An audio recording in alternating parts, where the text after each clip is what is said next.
Hello everyone, and welcome to the channel where we bring you the most fascinating and inspiring stories of brilliant minds. Stories that spark your imagination, expand your vocabulary, and help you learn English naturally. Today, I am going to tell you about a man who is so strange, so brilliant, and so ahead of his time that the world did not know what to do with him. A man who could see his inventions in his mind, complete and perfect, before he ever built them. A man who gave the world alternating current electricity, the very power that lights up your home right now. A man who dreamed of wireless energy, of free power for the entire planet, and of machines that could think. But that man was not a businessman. He was a dreamer. And he was crushed by those who were more ruthless and more greedy. He died alone, in poverty, in a small hotel room, his genius largely forgotten by the world. But today, his name is spoken with reverence. Today, he is a hero to inventors, to scientists, and to anyone who has ever been told they are too strange to succeed. His name is Nikola Tesla. How did a boy born during a lightning storm in a tiny village in what is now Croatia become one of the greatest inventors of all time? How did he fight the mighty Thomas Edison in a war of electricity and win? And why did he die with nothing, while his ideas power the entire modern world? This is a story of science, of wonder, of tragedy, and of the incredible power of a single, unstoppable imagination. And as always, this story is a powerful way to improve your English. You will learn vocabulary about science, electricity, and engineering. Words like current, generator, patent, frequency, wireless, visionary, and invention. You will hear the story of a man who is a true wizard.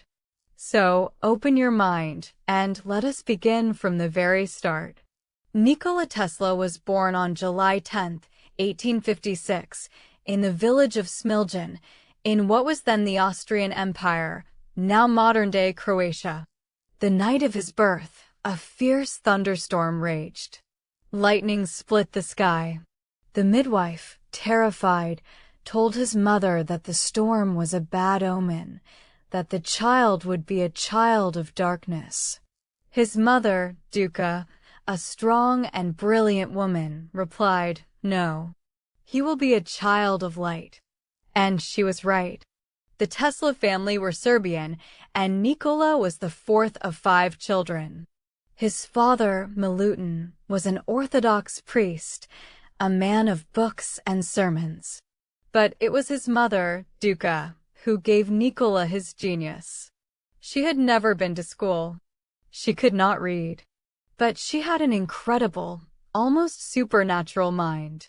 She could memorize entire epic poems just by hearing them once. She invented small household machines, a mechanical egg beater, a loom, tools to make her life easier on the farm. Nikola later said, "I got my inventive abilities from my mother." Her brain was his first laboratory. Young Nikola was a strange, sensitive boy. He saw the world in flashes of light and vivid visions. When he thought of an object, it would appear in front of his eyes so clearly that he could not tell if it was real or not. This would later become his greatest superpower, but as a child, it terrified him. He was also deeply emotional and obsessive. Once, he tried to fly off the roof of the barn holding an umbrella. He broke his arm, but he had tried. A shadow fell over his childhood when his older brother, Dane, a brilliant and beloved boy, was killed in a horse-riding accident. Nikola was only 7. The grief shattered the family. His parents never fully recovered, and the young Nikola was haunted by guilt and a desperate need to prove himself, to be as brilliant as his lost brother. He became obsessed with schoolwork, sometimes studying for 20 hours a day. His teachers thought he was ill. but he was just burning with a fire to achieve greatness. From the very start, Tesla was fascinated by the invisible forces of nature. He would stroke the family cat and see sparks of static electricity jump from its fur. "What is that?" he asked his father. "It's electricity," his father said. "The same thing that makes the lightning." Tesla never forgot that moment. He wanted to catch the lightning. He wanted to understand the magic. At school, Tesla excelled in mathematics and physics. He could do calculus and complex equations entirely in his head, faster than his teachers could write them on the board. He was accused of cheating because no one believed a human mind could work so fast. He graduated from high school in 3 years, half the normal time. He then went on to study engineering at the Austrian Polytechnic in Graz. It was there that his life's work began. One day, a professor demonstrated a new machine, a direct current or DC motor. It had a part called a commutator, a spinning switch that sent sparks flying. Tesla stared at the machine. He saw the friction, the waste, the sparks. He raised his hand. "This machine is not efficient," he said. "It would be much better to do away with the commutator entirely and use alternating current instead." The professor laughed at him in front of the entire class. "Mr. Tesla," he said, "you may accomplish great things, but you will never accomplish this. The alternating current motor is a perpetual motion machine. It is impossible." Those words, "it is impossible," became fuel for Tesla's soul. He could not stop thinking about the problem. For years, it consumed him. He would walk for hours, muttering to himself, seeing the rotating magnetic fields in his mind. He played with the idea, twisted it, and refused to give up. After his father's death, Tesla suffered a terrible breakdown. He worked as a draftsman and then as a teacher, all the while drifting. He fell into a deep depression, gambling, and losing money. His family was worried. But then, a friend convinced him to move to Budapest, where he worked for the Central Telegraph Office. It was there, in 1882, in a city park at sunset, that the answer came. He was walking with a friend, reciting poetry as the sun went down. The golden light filled the sky. And suddenly, a vision exploded in his mind, complete, perfect, and undeniable. He saw the rotating magnetic field. He saw a motor with no commutator, powered by an alternating current that flowed back and forth in perfect waves. He grabbed a stick and drew a diagram in the sand, explaining it to his friend. He had solved the impossible problem. The AC induction motor was born. He later said, "The idea came in a flash, like a lightning bolt." In an instant, the truth was revealed. He did not have the money to build it. He moved to Paris, working for the Continental Edison Company, the European arm of Thomas Edison's empire. He was a brilliant engineer, fixing huge dynamos and solving problems that others could not. The managers in Paris recognized his genius and promised him a big bonus if he could fix the power plant that lit up the Gare de l'Est train station. Tesla worked for months and succeeded. When he asked for the bonus, the managers laughed and handed him a joke gift. They cheated him. Tesla, furious and disgusted, decided to take his talents elsewhere. His manager wrote him a letter of recommendation to the one man he thought could appreciate him, Thomas Alva Edison, the greatest inventor in America. In 1884, with just 4 cents in his pocket, a book of his own poetry, some calculations, and a head full of dreams, a 28-year-old Nikola Tesla stepped off a ship in New York City. He was a tall, slim, elegant man with a neat mustache and an intense gaze. He was on his way to meet the Wizard of Menlo Park. The letter of recommendation from his Paris manager to Edison read, "I know two great men. One is you. The other is this young man." Edison hired him immediately. The two men were a study in contrasts. Edison was a rough, folksy, stubborn man, a brilliant experimenter who believed in trial and error, working with his hands, finding the right filament for his light bulb by trying 10,000 different materials. Tesla was a cerebral, educated, mathematical mind who believed in theory first. He could calculate the perfect solution in his head without wasting time or material. Edison once said, "If Tesla needs to do a job, he figures it out in his head. I have to dig in and get my hands dirty." There was a grudging respect, but a deep philosophical clash. The conflict came to a head over the same old problem: direct current versus alternating current. Edison's entire business was built on DC. DC was weak.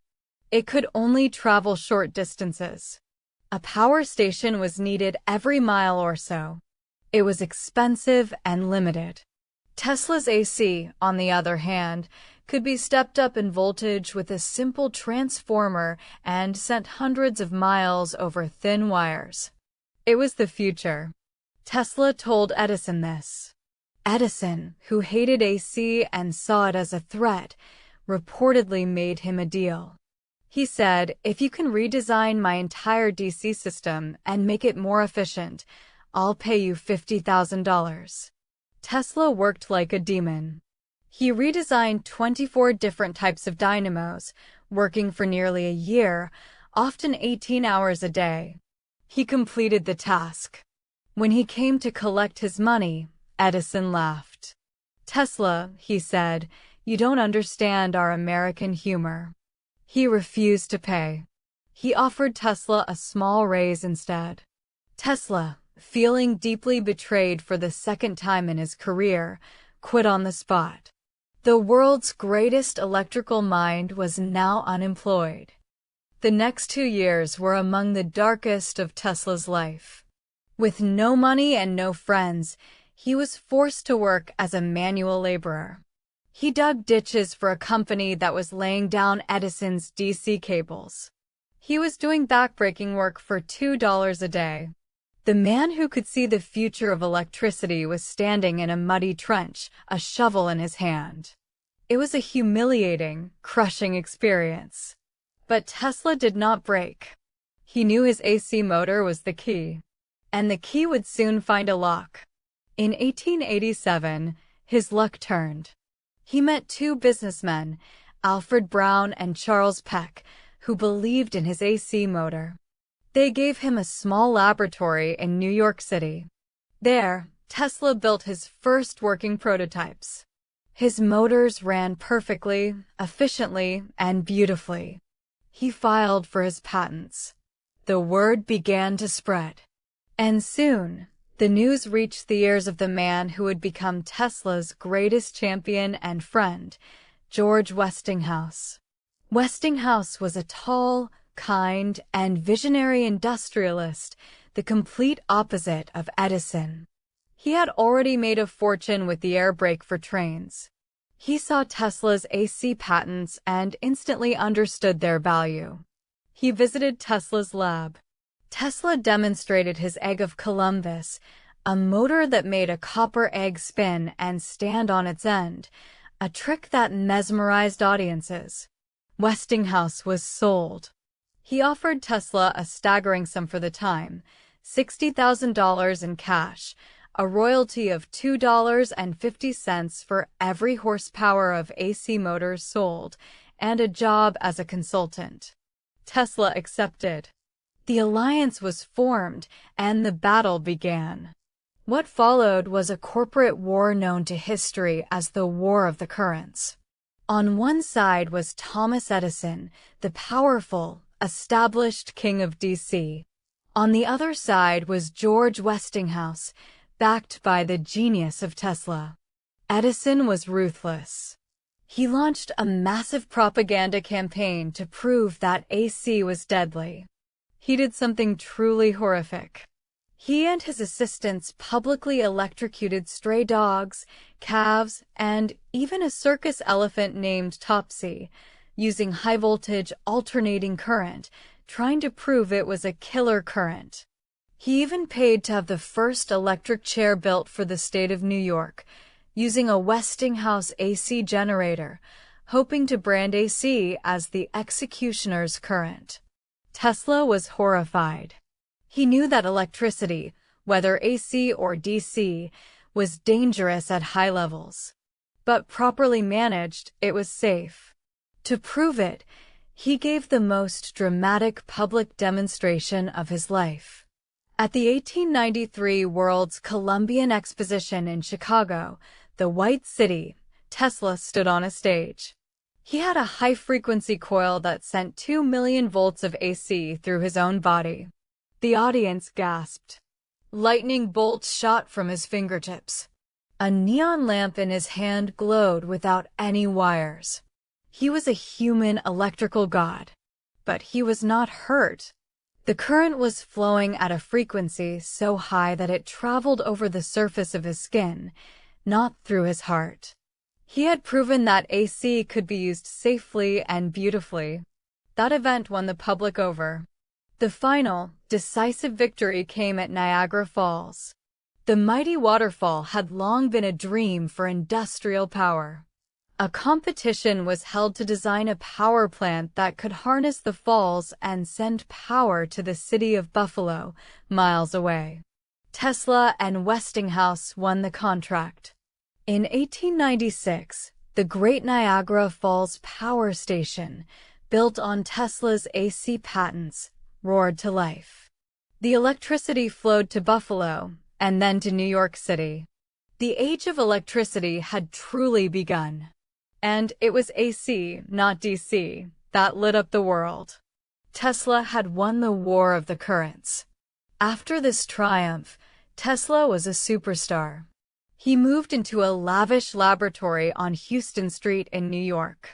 He was now free to chase the wilder, more futuristic ideas in his head. And his mind was a bottomless well of invention. He experimented with high-frequency currents, and in 1891, he invented the Tesla coil, a device that could produce massive artificial lightning bolts. He used it to explore wireless energy transfer, lighting up lamps across a room with no wires at all. He built the first remote-controlled device, a small boat that obeyed radio commands.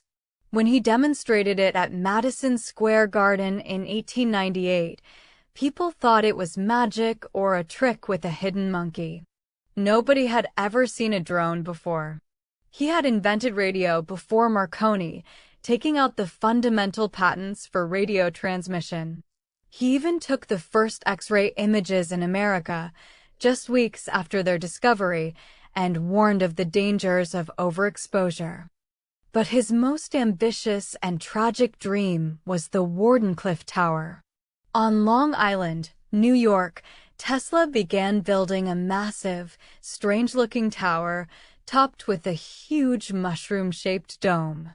His plan was nothing short of world-changing. He believed that the Earth itself could be used as a conductor and the atmosphere as a wire. He wanted to transmit not just messages, but actual power wirelessly across the entire globe. He dreamed of free, limitless energy for everyone. He said, "The world will soon be a huge brain. We shall be able to communicate with one another instantly, irrespective of distance. And not only this, but through television and telephony we shall see and hear one another as perfectly as though we were face to face." His main financial backer was the powerful banker J.P. Morgan. Morgan had invested $150,000, a huge sum. But when Morgan learned that Tesla's ultimate goal was free energy for everyone, he cut off all funding. "If anyone can draw on the power," Morgan reportedly said, "where do we put the meter?" The dream of free energy died because it could not be monetized. Tesla was heartbroken. He tried to find new investors, but the panic of 1907 destroyed his chances. The Wardenclyffe project was abandoned. The Great Tower, a monument to a fallen dream, was eventually dismantled and sold for scrap to pay his debts. Tesla had lost everything. He had given Westinghouse his royalty rights, tearing up a contract that would have made him the richest man in the world in order to save the Westinghouse company from bankruptcy during a financial crisis. He was a brilliant inventor, but a terrible businessman. He cared more about his ideas than about money. The final decades of Tesla's life were a slow, tragic decline into poverty and obscurity. His mind, which had once burned so brightly, began to flicker with the shadows of obsessive-compulsive disorder. He became obsessed with the number 3. He had to wash his hands 3 times. He would circle a block 3 times before entering a building. He had a strange, spiritual love for pigeons. He would walk to the park every day and feed them. He formed a special bond with one white pigeon, saying, "I loved that pigeon as a man loves a woman. And she loved me. As long as I had her, there was a purpose to my life." When the pigeon died, a part of Tesla died with it. He lived for years in the Hotel New Yorker, moving from room to room as his debts piled up. He continued to hold press conferences on his birthday, announcing fantastical inventions to a sometimes skeptical press. He talked of a death ray that could destroy armies from hundreds of miles away and of a system to photograph thoughts. The world called him a mad scientist. But the man who could see the future was not mad. He was simply seeing a world that the rest of us could not yet imagine. On January 7, 1943, at the age of 86, Nikola Tesla died alone in his hotel room. The Superman, as his friends had called him, was found by a maid, his body cold. Shortly after his death, the FBI seized all his papers, fearful that his secret weapons plans would fall into enemy hands during the war. The great man was gone, and for a while, his name was forgotten by popular history. Textbooks gave the credit for radio to Marconi and the credit for electricity to Edison. But the truth could not be buried. Decades later, a renaissance of interest in Tesla began. Scientists, engineers, and dreamers rediscovered his work. They realized how much of our modern world is built on his foundation. The AC power grid, radio, remote control, X-rays, the brushless motor in your electric toothbrush and your computer's hard drive, the neon sign. All are his children. In 2003, a new company dedicated to building electric cars and clean energy for the future took his name to honor his vision. That company was Tesla Incorporated. The man who died penniless now has his name on the most valuable car company in the world. Now, what can we learn from the incredible, tragic, and beautiful life of Nikola Tesla?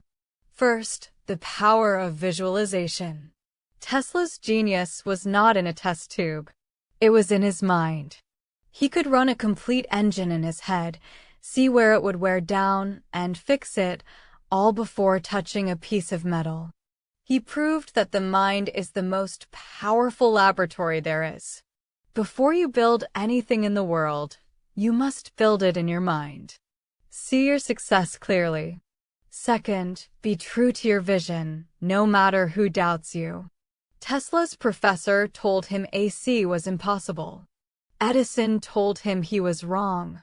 The entire world laughed at his Wardenclyffe dream. But he never stopped believing in the beauty and truth of his own ideas. Do not let the doubters define your limits. Third, your work is your art.